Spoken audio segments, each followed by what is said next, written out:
Before we get into today's episode, a quick note. The topics we're covering can be difficult to hear, touching on real cases of harm and loss. If you find yourself needing a break, please take care of yourself and step away. This content will still be here when you're ready.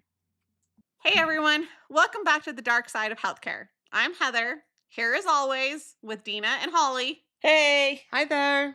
And today we've got a format twist. If you've been listening to our episodes prior to this episode, Dena and I are co-hosts for this episode, or for this series. And Holly is our permanent guest. However, today, Permanent.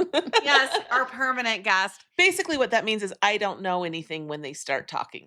Thank you for explaining that, because I didn't actually say that in this one, the script. So I come into this without any background of any of the cases that they're going to be talking about. But plot twist today, Dena doesn't know what we're talking about either today. Dun, dun, dun. Everybody's blind except Heather today. Well, Other people who haven't listened to this yet either, Holly is my sister. So you can hear the jabs that she throws out as sisterly love. it's all in love. Mm-hmm. Okay, so this one, the reason why I didn't have us send this one out in advance, this one is really heavy, and it's probably going to be one of the more difficult episodes that we do. And I didn't want you to have to sit with it and be kind of stressing about it all week. So I just prepared it where you didn't have to. Okay. This one's really not a case about one bad actor, though. It's a case about a lot of good systems that had every chance to stop something and it didn't. But isn't that what our whole series is about? Yeah, but how the system fails? I usually will talk about the perpetrator in episodes like it's about an 85 to 15% split. 85% is about the systems, but 15% is about the perpetrator. This one I'm not even gonna give him much leeway for the system.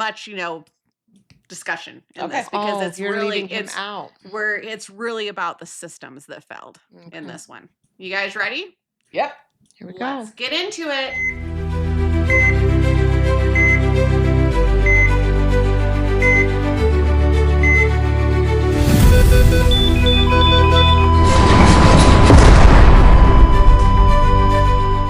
Okay, before we do get into this, real quick heads up. Today's episode deals with sexual abuse, including the abuse of minors. It's a heavier one than usual. Please take care of yourself. If you need to skip this one or step away partway through, that is completely okay. We'll have some support resources listed at the end of this episode for anyone who needs them. I'm going to start with a date. 1997. A Michigan State University gymnast tells a coach a team doctor touched her in a way that felt wrong during treatment. Nothing happens. 1998. It happens again. Different athlete, same doctor. Nothing happens. 2014. A young woman files an official Title IX complaint against the same doctor. MSU investigates and clears him. Their own report calls what he did medically appropriate. 2015, USA Gymnastics quietly runs its own internal investigation on the same doctor. And instead of going to the police, they report it to the FBI field office in Indianapolis. The FBI sits on it for over a year. During that last year, more than 40 girls and women are abused by this doctor, while at least 3 separate institutions already had reasons to know. And it's like, you just shake your head, because how? How with the complaints? How? Yeah. How? I mean, I do want you guys to interrupt often in this one, because I know that this one's not scripted with Dena or, and Holly's never scripted in it, But I think what too is amazing about this is a organization. The U.S. Gymnastics is an organization at the time that we're at the height of, USA Gymnastics has been in the forefront in the spotlight for years. Yeah. So in that time frame, I'm thinking back about watching some of those Summer Olympics Yes. and the stories of Oh, and we kind of talk triumph, about some of right? them that had to step up and actually Yeah. get involved in Well, because this what it case. takes for the first one, Mhm. she wasn't the first, Mm-mm. I'm sure. No, yeah. But for her to And actually be the but one for to the do the first one actual to court say case. it and then Mhm, to just mhm. be Ignored. poo-pooed, ignored, set aside, it for somebody who was even maybe thinking about it Mhm. Yeah. and maybe getting strong enough, that Yeah. just shuts that down. I mean, honestly, it is hard for anybody who's being abused to come forward. Sure it Mhm. is. 100%. So the system failed every possible way it could have And for yet these they don't these wanna girls. give up their dreams. I Yeah. mean, what's the other option? Right. Walk away. Yeah, and And when I worked this hard for this this long, hard, this long, and I'm Well, and not you saying that also you're accepting what no, you're getting because you shouldn't have to have that that shouldn't be a that but choice. you should not also be. you're carrying exactly, but you're carrying this burden too of that you can't tell your parents because Right. they've already sacrificed so much for you to be where Oh, you're at. you So take you on all don't the dare, yeah, guilt you and the take on all of the responsibility. burden and the guilt and responsibility, and that's all on your shoulders, Well, and it and shouldn't then be. you start to question yourself too, as far as maybe it really wasn't what I thought it Was it was. just an exam? Right. Well, Yeah. and that's what the professionals basically made us sound like is that it was part of what you should be expected Expected. during treatment. And Yeah. so you now start thinking, maybe I I took just that didn't wrong. know. Yeah. Yeah. The doctor's name is Larry Nassar. You guys are probably familiar with this, but today isn't really about him. It's about Michigan State, USA Gymnastics, and the US Olympic Committee and the FBI. So, Larry Nassar joined the USA Gymnastics National Medical Staff in 1986 and built a parallel career at Michigan State, treating student athletes and eventually young gymnasts from all over the country who traveled specifically to see him. He was trusted by coaches, trusted by Olympic staff, trusted by parents who sat in the exam room with their kids because he had that kind of reputation. This is the first system failure, and it's the one that shows up in almost every episode we've done. Reputation was allowed to substitute for oversight. Nobody was auditing the doctor everyone already believed in. Mm-hmm. The first documented complaint against him at MSU goes back to 1997. A gymnast tells her coach. In 1998 and 1999, more athletes raised concerns to an athletic trainer. Normal, nothing formal, no file, no investigation, no escalation to the university's Title IX office. Holly, do you want to kind of go into what Title IX is? Because you do have a background Well, in understanding a lot of like what these I'm are not, to protect. yeah, I'm not in like the full know, but Title IX protects the equal rights for gender and a variety of different things. But just meaning that, when a Title IX complaint could be that females had less opportunities or less fair treatment or were held to a different standard than the male athletes and the male students and that type Oh, of thing. okay.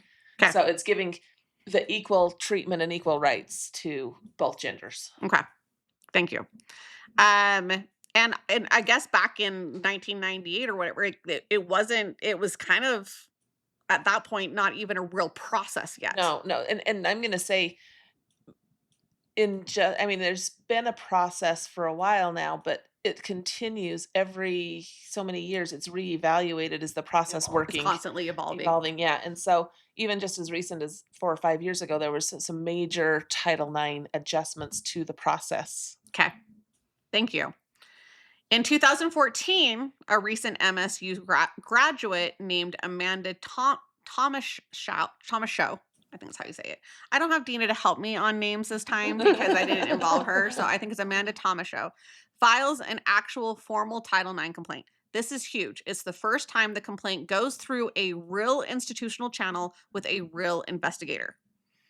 MSU's own 2014 Title IX investigation concluded Nassar's conduct was medically appropriate and cleared him to continue treating patients, including minors, for 2 more years. I should also say this Title IX, and I wanted to check it real quick. But Title IX also does cover sexual harassment, sexual assault, and stalking. So, Oh, okay. stalking too. Okay. so I just wanted to put that out there that It it, did it fall under is, that. yeah, it is prohibits sex-based discrimination, which is kind of what I was Mhm. describing before, but it also covers Harassment. assaults, Assault. and stalking. Okay. So they just telling her and all the other girls that this is medically This appropriate. is medically What he's appropriate for a doing, even doctor though for it what he's feels doing. wrong to them. And they know their bodies. They know their bodies. There's, they know. But then to have someone say it, once again, you're silencing those who are being hurt, and you're giving power to the one to the doing the perpetrator. harm. Mm-hmm. This is the part that should sit with you. MSU didn't fail to notice. They noticed. Mm-hmm. They investigated, and their own process told them he was fine. So basically what you said, but the fact that they actually knew there was concern. There was cause for concern. 1 year after MSU clears him, the USA Gymnastics gets into its own set of concerns, separate from MSU, from within the elite gymnastics program. They run an internal review. The USA Gymnastics then president, Stephen Penny, takes what they found, not to the local police, not to Michigan State investigators, but to the FBI field office in Indianapolis. I quite have a question on that. When you said that earlier in the episode, they went to the FBI, and is that because USA Gymnastics was not tied to a specific state? I think that's probably why they took it to the FBI, because FBI is when it's interstate, right? Right. Like, so when it impacts people and Across state lines. and you have, even though You have the even girls though who are coming from different Yeah, states. exactly, even though it's happening in one state, you have girls traveling And who then their going home to- residency yes. is not that state. That's why I was asking that, because I I thought, do wonder. Yeah. why didn't they go just to the local police? But it made sense if it's a nationwide experience. And here I am getting ahead of myself. You think if it went to the FBI, one of the victims you think would be like, oh, the FBI is Score. involved. Oh, Yes. I know, We're gonna right? be- We've got the FBI involved. Like, this is going to be taken care and of. shut down. Yeah. Exactly. It was the last clean handoff for the case for over a year. So just think about this fact that that he's currently treating patients. Yeah. And nothing's happening for a year. So people Mhm. It children basically and gave women him permission to keep doing this, it. to keep Yes. hurting, causing harm. Reporting to federal law enforcement sounds like accountability, like Dena said, but when the recipient office sits on it and no one at the USA Gymnastics follows up, that's the difference too, is that it got handed off and then it was And then kind of nobody like, said, "Hey, wipe my hands, I've done what I yeah." needed to do. With the local police as a backstop, the report becomes dead instead of a Which- safeguard. I'm going to say, in some ways, I also understand that I've done what I'm supposed to do, and they're going to now take it. Because as somebody who's had to report child abuse suspicions, I sometimes don't want to know. You don't want to have to follow it. You want them to take the Take it lead and do the it. work And for so it, because I've that's done not really what I'm not hired or trained to do. But you're not trained to do it. It's not your Right. expertise. And so I feel I can see, this is not excusing USA Gymnastics or the FBI, but what I'm saying is I can empathize with them, the USA Gymnastics, of saying, we needed to report it. We reported it. And if they're there was something, investigating. if there was something that we needed to know, they would come to us. Yeah, I can see that. I can see them. But where was the follow-up? But where was the follow-up? Yeah. Yeah, no, I can see that. In July of 2015, the FBI's Indianapolis field office is told in detail about a doctor treating elite athletes. The Department of Justice's own Inspector General later reviewed exactly what happened next. The findings: agents didn't respond with, quote, the utmost seriousness and urgency the allegations deserved. And that's why didn't USA Olympics say, wait a minute, we've just reported all these cases. Yeah, and then we haven't heard even a yes or a no. Like, this is happening, not happening. Yeah. When they finally did open an investigation, they made what the report calls numerous and fundamental errors and violated multiple internal FBI policies doing it. The FBI took no investigative action for more than a month after their first meeting with the USA Gymnastics. and didn't formally open the case for roughly a year after that. During that gap, more than 40 additional girls and women were abused. Should have never happened in the first place. Should have never happened. And if that's not bad enough, it gets worse. In May of 2016, after 8 months of silence from Indianapolis, USA Gymnastics officials get frustrated enough to go around them. They contact a second FBI field office in Los Angeles. So if that's the case, USA Gymnastics, why didn't they just get rid of him?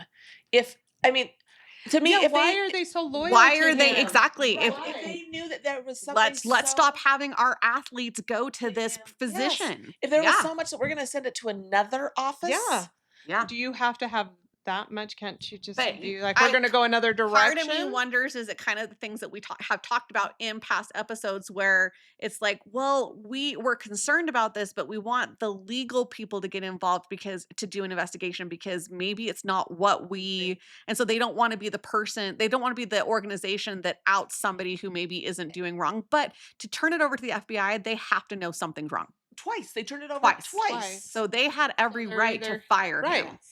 Right. And the fact is he really going to want an investigation? Like, I'm going I to know. sue these people? But the other thing too is that we kind of know, like, that passing the trash, right? Like, that Right. if he would have got fired, maybe he would have just gone and practiced somewhere else. And they may have lost contact with him, Maybe. right? By keeping him there, Well, they may have. I guess it would have been where he could, but I guess he could have sold himself as, I was with the Olympics and I chose to go. Yeah. And people would want him for whatever. For whatever. It isn't until September of 2016, 14 months after that first meeting, that this becomes public at all. What is crazy about that to me is the first case was in 1986 that was reported. That was mentioned. 1980 or 1996. Oh, was 96? the first. Oh, I thought- the first time that somebody came forward. 86. Yeah, Oh. 1996. And then 2 years Okay. later, somebody else came forward and But said, either way, Yeah. 20 years. 20 years. Exactly. Yeah, 20 years. The investigation. So it ended up becoming publicized by the Indianapolis Star, and they ended up listing off 2 accusers in the record. Nassar is fired. So we were asking that question, but not until 2016, right? From MSU 4 Right. days later, charged 2 months after that. The public reporting did more in 4 days than 3 separate institutional review processes did in 19 years. Once this breaks, it breaks everywhere. In January 2018, more than 150 victims and survivors give impact statements over 7 days in the county courtroom. Heartbreaking. Yeah. It is totally heartbreaking. He is sentenced to what amounts to be the rest. So Nassar is sentenced to what amounts to be the rest of his life, up to 175 years in one Michigan case alone, on top of federal sentence for child sexual abuse material. Then the institutional dominoes start falling. The MSU's president resigns the day after sentencing. The athletic director retires 2 days later. The entire USA Gymnastics board resigns the same week. Yeah, as they should. As they should. December 2018, the U.S. Department of Education finds MSU out of compliance with the Clery Act's public safety disclosure requirements and orders a record $4.5 million fine, the largest the department has ever issued at that point. And it kept going. Michigan's Attorney General opened a full investigation into who at MSU knew what and when. 3 university officials, including a former president, eventually faced criminal charges. Fast forward to 2021. So 5 years ago. The Department of Justice Inspector General report becomes public. And it's damning enough that Simone Biles, so you talked about these elite athletes that are in the Olympic, right? Yeah. Ali Raisman, Michaela Maroney, and Maggie Nichols all testify in front of the Senate Judiciary Committee about what the FBI's inaction cost them personally. What strength? I mean, Yeah. not only do you come forward, but a lot don't ever want to testify or I don't want anybody to know that that's the Right. I mean, if you experience that really they've think about it, Mhm. the 150 that did come forward, Mhm. how many did not. did not? Oh, And that's the, what you yeah. know what I I mean, mean? there's Mhm. strength for all of them. I'm not saying that, I but know this almost makes you want to cry a little bit. yeah, I'm yeah, like, but the ones that really went towards I mean, they had to really put themselves out there, Mhm. they stepped up so that nobody else had to be harmed. Right. April 2024, the Department of Justice agreed to a $138.7 million settlement with more than 100 Nassar victims over the FBI's handling of the case, compensation for a federal agency failure to act, not for the abuse itself, which was never in the FBI's power to prevent. Once it happened, it was preventing what came after that they failed at. One of the survivors' attorneys put it about as plainly as anyone has. Had the FBI acted when it was first reported, more than 100 children would never have been abused by Nassar at all. Yeah. It's just that's just And Mind-boggling that he mind-boggling. got away with what he did, and then 100 more had to be wounded, Which hurt. and I'm not saying that was this way in this case, but I've seen many cases where like you know in your bones that what the child has been reporting is Mhm. accurate, but there's no evidence behind it. And Yeah. so the Right. individual gets away with it. What level of evidence also had to exist in Right? this so that he got that type of sentence? And if that level of evidence existed, why did it take so long to be To Everyone.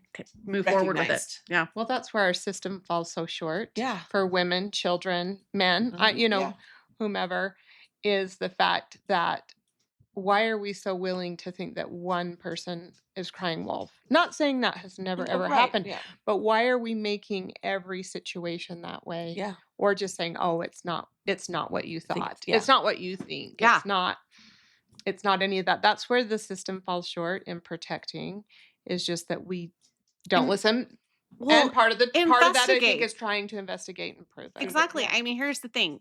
A complaint comes forward, investigate it. Yeah. Don't sit on it for a year. No, Right? that's A yeah. complaint Mhm. comes forward, you investigate. Well, and when a Right. complaint comes through multiple sources and multiple complainants, Well, I that mean, should speed up things even more so. it's just made things even more. And here I'm thinking of the fact that, like, yeah, like Dina said, if one person comes forward, it's oftentimes, well, it shouldn't be this case. Like, but There's no is it way. believable? Like, or did Yeah. you take that wrong? Right? Right. But when an organization comes forward, this is the part that's still just mind-boggling to me. When an organization comes forward, USA Gymnastics takes something to the FBI, you would think the FBI would take that type of complaint or that type of concern or notification seriously. You would Like, think so. it wasn't one person who came forward and said, went to the FBI and said, I think this is happening. It was an organization that You went to would the think FBI. interviews and investigations would start right after that. Yeah. So it's just all around, so many things went wrong in this situation. Congress passed the Safe Sport Act, expanding mandatory reporting requirements for coaches and officials in the Olympic and amateur athletes, and creating the U.S. Center of Safe Sport as an independent body to investigate abuse claims outside the sports organization themselves. But here's the uncomfortable Okay, part. wait a minute. Yeah. They didn't have a mandatory reporting before that? Which is wild because you're working With youth. I mean, if you really in right? a medical Yeah. Do you type sometimes think that situation. the sad part is that sometimes these things have to be enacted because for so long people just expect people to do the right thing, Right. and so Well, when you find out that they don't just But do the we right thing, know that now people exactly don't do we the right do thing, know and that we've people known don't do the for right quite thing, a few years. and so you have to then create all laws mandate. Really are created because Because people somebody don't do the wasn't right doing thing. the right thing. Exactly. Exactly. In 2023, 5 years after sentencing, MSU was still fighting survivors in court over releasing thousands of internal documents from the Nassar era, and a separate sexual misconduct investigation involving another MSU figure surfaced, Really? I don't think I knew that. reopening the same wound for survivors who'd already lived through the first, like this first one. So Nassar wasn't the only individual that At was MSU. at MSU. And in 2024, FBI Inspector General audit done specifically to check whether the Bureau learned from Nassar found that FBI was still mishandling child sexual abuse allegations, including a case where it sat on a tip for over a year while a child kept being abused. This is why we're talking about this, is that this is a system failure. I mean, this is just insane. It's huge. Well, and the thing is, yes, we are talking about it because of the medical. Because he was a physician. He was a physician. But But his this is reputation bigger. backed him up. Yeah, this Well, is yes, bigger. This is bigger This than is just bigger the than just a medical medical. field. Right. Oh, This it is. totally bigger than a medical. And- It started because of him being a Yes. medical provider. And then it just makes the one who's being abused, just their power's gone. Their power's I mean, gone. they don't Yeah. have any sense of what. Well, I mean, just that they can do anything about it Yeah. because people are They sitting become on these things for hopeless. you. They become hopeless. Thank you. It's interesting because my background is working in schools, and I've had kids report to me, and that's why I said I've had to make a phone call. Yeah. But I've also had kids say to me, "Fine, go ahead and report it. Nothing's going to Nothing's going to happen. happen. Yeah. Nothing's happened to stop it in the past. You're not the so- first person I've told Go this ahead. to. Uh-huh. Yeah. So go ahead, and your heart breaks That's what I was because gonna say, heartbreaking. they know that the system is hurting them. Right. Not just are they being hurt by the person who's doing the hurting, but the system is I hurting found them the strength to come forth, or somebody's noticed, Mm-hmm. but it's not going to stop. Yeah. So I can only imagine these athletes Right. felt the same thing. Mhm. Yeah, 100%. This is the through line of the whole episode. Every one of these institutions had a formal process in place. MSU had a Title IX department. USA Gymnastics had an internal review. The FBI had a field office with jurisdiction. Process existed everywhere. Accountability didn't, until survivors made it impossible to avoid. If there's one thing I want both of you or everybody else who's listening to take from this, is that this wasn't a case where the system had no way to catch it. It caught it multiple times in multiple buildings over multiple years. Catching it wasn't the problem. It was acting on it that was the problem. To patients and parents listening, a formal complaint process existing in an organization does not mean that that organization is safe. Just because they have a process, we should be good going here. They've shown us that they've got these processes in place. Our child will be protected. It's okay to ask what happens to a complaint after you file it. Who reviews it? And whether that reviewer has any incentive to protect the institution over the person who's making the complaint. And I'm feeling very impressed to say this right now, too, that if you have reported something to somebody and nothing has happened, keep reporting it. Yeah. That it's the multiple reports sometimes that end up breaking that system. I'm sure that's true, because if they didn't do anything about it and the complaints stop, they're like, oh, things must have been fine. Yeah, it must have been. must have been a There's that false report. assumption Yeah. from the person. Yeah. Yeah. I mean, which is hard. I mean, that's a hard thing to have to keep Yes. coming forward and making a complaint when you feel like that there's no hope. Yeah. But you're right. Like you just keep using that voice. Yeah. And And it's for parents, too. That's what I was going to for say. anybody. Everybody if has a you- right if to you've use the listened voice. to your child and you're like, okay, I've helped move this Yeah. forward with the Olympic I've made my complaint. I made the committee, complaint. then Yeah. they've taken on the FBI. Well, I'm going to see what's happening. Yeah. You know, what's going on. To anyone listening who works inside healthcare or athletics compliance, if you're ever the person receiving a complaint like the one in this episode, you are someone's Indianapolis field office or someone's Title IX office in that moment. What you do with that complaint is this whole story. This one's for the more than 150 survivors who spoke in the courtroom in January 2018, and for everyone whose name we'll never know because they never got the chance to say it publicly. Thank you for listening. We will see you guys next time on the dark side of healthcare, because there is always more. If anything in this episode hit close to home for you, you're not alone, and there are people already to help you right now. The National Sexual Assault Hotline, RAIN, 1-800-656-4673. They're available 24/7. You can also chat online at online.rainn.org. There's Child Help National Child Abuse Hotline, 1-800-422-4453, available 24/7 for anyone concerned about a child's safety, including adult survivors. Crisis Text Line. Text HOME, HOME, to 741741 to reach a trained crisis counselor by texting 24/7. 988, Suicide and Crisis Lifeline. Call or text 988 if you're in emotional distress or crisis for any reason at any time. These numbers will also be in the show notes. Thank you for listening to The Dark Side of Healthcare, presented by Behind the Business of Healthcare.